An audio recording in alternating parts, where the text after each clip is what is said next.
Hey there, history buffs! Welcome back to our channel, where we dive into the fascinating secrets of the past. Today, we're embarking on a journey back to a time of brave warriors and epic sagas. We're venturing into the era of the Danelaw, where Viking influence left a lasting imprint on England's history and culture.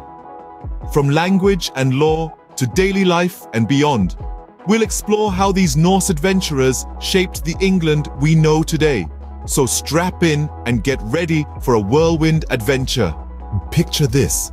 It's the late 9th century and mighty Viking warriors have set their sights on the shores of England. These aren't your average seafarers. Oh no. They're warriors, explorers, and traders from the fierce lands of Scandinavia, equipped with their longships and driven by a thirst for adventure and conquest. With their swift and strategic attacks, they swiftly sweep across the North Sea, landing on English shores. Their eyes are set on the rich, fertile lands of England, a prize too tempting to pass up. Initially, their intentions are purely raiding. They plunder monasteries, towns, and villages, seizing treasures and causing havoc wherever they go. But soon, their ambitions evolve. They don't just want to take, they want to stay. So they establish permanent settlements, carving out territories across the land. The Vikings don't only bring their weapons, but also their customs, their language, their laws. As these Norse settlers dig their heels deeper into English soil, they begin to exert a significant influence over the regions they control. This is no longer just England. It's a hybrid, a fusion of cultures. The line between invader and local blurs, giving birth to a new society, a new era. And so emerges a distinct region, a realm where Viking laws rule over English lands, a territory where Norse and Anglo-Saxon cultures intertwine, creating a unique blend that marks a significant chapter in the annals of history. Enter the Danelaw. The Danelaw was a region in England where the Viking invaders established their own laws and cultural practices. This was not a small, isolated area, but rather an extensive region covering much of the eastern and northern parts of the country. Major territories within the Danelaw included historic Northumbria, East Anglia, and portions of Mercia. The Vikings were not merely conquerors, they also became settlers, making homes and lives for themselves in this new land. They brought with them their own customs, laws, and language, which began to take root in English soil. Yet, they did not exist in isolation. Around them, the indigenous Anglo-Saxon culture was alive and thriving. This is where the story of the Danelaw becomes particularly interesting. Instead of two cultures clashing, what we see is a blending and merging of traditions. Viking and Anglo-Saxon societies began to intertwine, each influencing the other. Norse words found their way into the English language. Viking laws were adopted and adapted, and cultural practices were shared and merged. In this melting pot of cultures, a unique society began to form. The Danelaw became a place where Norse gods were worshipped alongside Anglo-Saxon deities, where Viking warriors traded with Anglo-Saxon merchants, and where intermarriages between the two peoples were not uncommon. This fascinating blending of traditions gave birth to a unique society that still echoes through the pages of history today. The Danelaw, as a region and a historical period, left an indelible mark on England.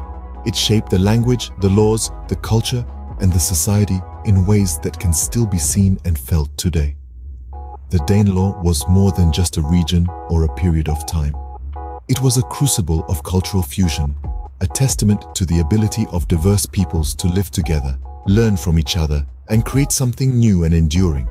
This fascinating blending of traditions gave birth to a unique society that still echoes through the pages of history today.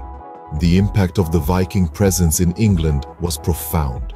This era of Norse domination introduced a new wave of cultural, political, and linguistic influences that forever changed the course of English history.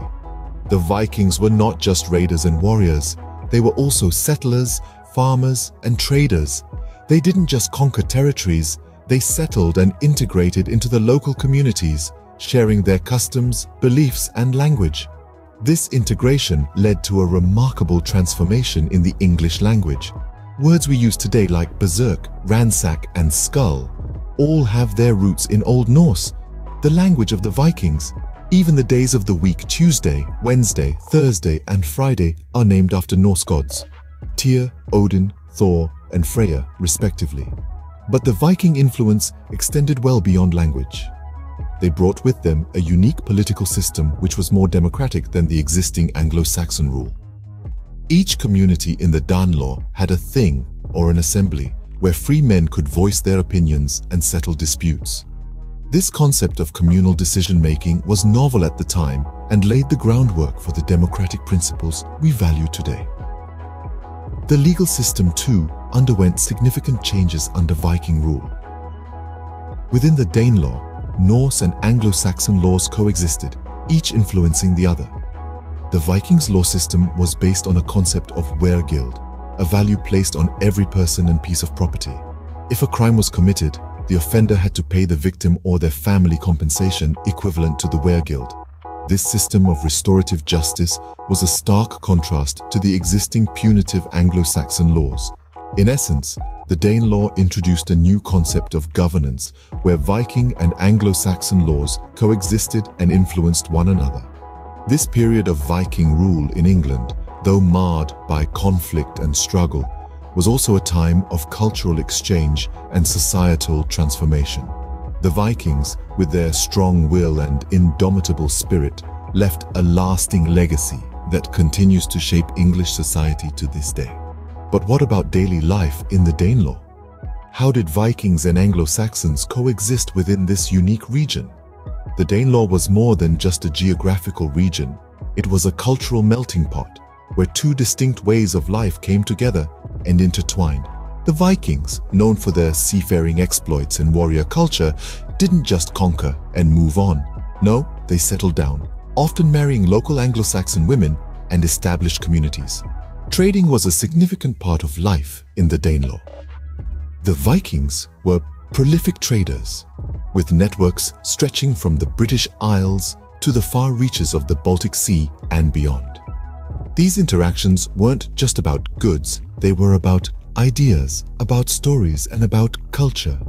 The Vikings brought with them their own rich mythology, a pantheon of gods and goddesses, and a tradition of storytelling that was passed down through generations. They were the gods of the sea, the sky, and the earth, and they played a significant role in everyday life. But the Danelaw wasn't a one-way street. The Anglo-Saxons had their own deeply rooted religious beliefs, and Christianity was becoming increasingly influential. This created a fascinating fusion of beliefs and practices. Norse gods like Thor and Odin existed side by side with Christian saints and Anglo-Saxon deities. In this dynamic society, new religious practices emerged. Norse paganism, with its emphasis on nature and ancestral spirits, found a place alongside the Christian faith. It wasn't a case of one replacing the other, but rather a unique blend of traditions that reflected the diverse community of the Danelaw. The daily life in the Danelaw was a testament to the resilience and adaptability of these early medieval societies. Vikings and Anglo-Saxons didn't just coexist, they shared, they learned, and they grew together. It was a time of change, of exchange, and of cultural evolution. Norse gods met Anglo-Saxon deities, and new religious practices like Norse paganism emerged alongside Christianity.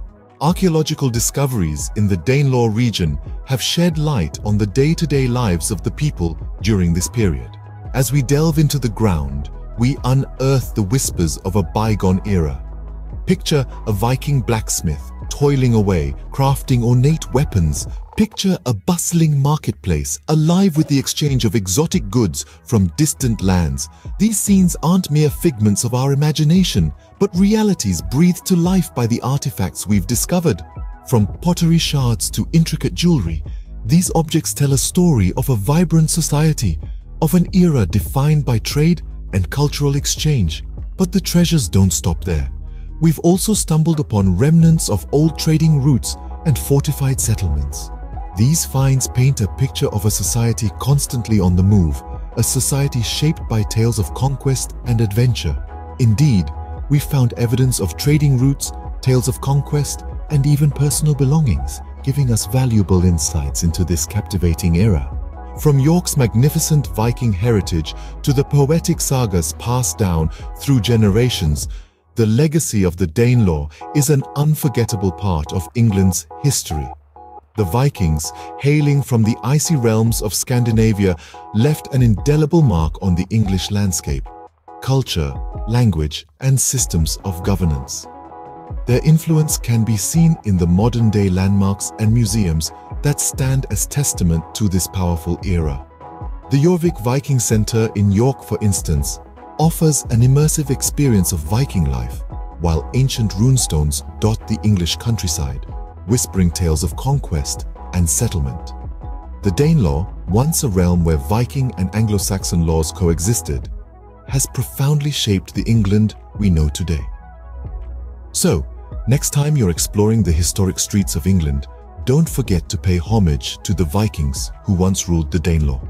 Their profound influence reaches far beyond the runes and myths, and it proudly lives on in the fabric of society.